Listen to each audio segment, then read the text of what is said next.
আজকে ভাত ভাজা করব। অনেক কড়কড়ে ভাত রয়ে গেছে, তাই প্রথমে কড়াইতে তেল গরম করে নিয়ে 3টে ডিম ভেঙে একটু নেড়ে চেড়ে নিচ্ছি।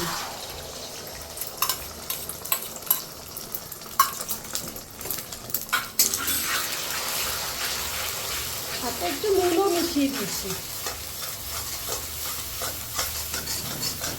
ডিমটা ভাজা হয়ে গেছে, এবার নামিয়ে নিচ্ছি।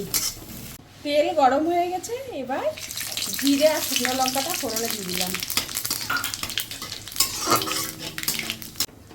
একটা সুন্দর স্মেল বেরিয়ে গেছে। এবার পেঁয়াজ কুচি আর কাঁচা লঙ্কা কুচিটা দিয়ে দিচ্ছি।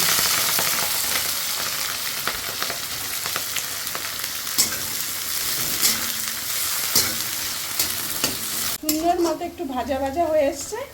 এইবার কেটে রাখা বরবটি আর আলুটা দিয়ে দিচ্ছি।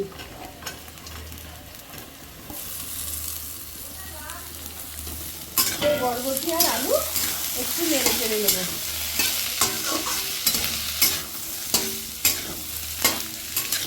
কিছুক্ষণ ভেজে নিয়েছি, এবার হাফ টিস্পুন নুন দিয়ে দিলাম। আবার একটু নেড়ে চেড়ে নিচ্ছি। অল্প একটু হলুদ গুঁড়ো দিয়ে দিলাম।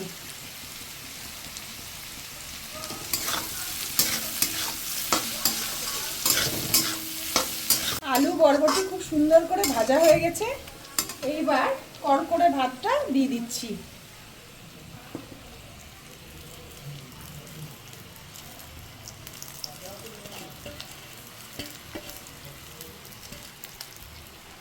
এবার নেড়ে চেড়ে মিশিয়ে নেব।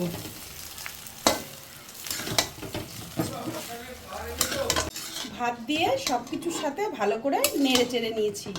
এবার আরেকটু নুন দিয়ে দিলাম, কারণ ভাজার সময় অল্প নুন দিয়েছিলাম। এবার আরেকটু নুন দিয়ে দিলাম।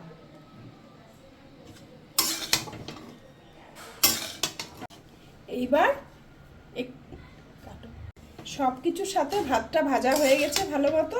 এবার ভেজে রাখা ডিমটাও দিয়ে দিচ্ছি।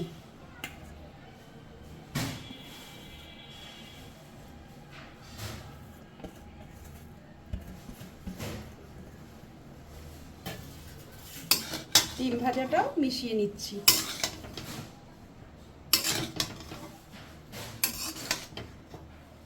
ভাত ভাজা পুরো কমপ্লিট হলো। চাইলে এখন একটু ঘি দিয়েও নামানো যায়।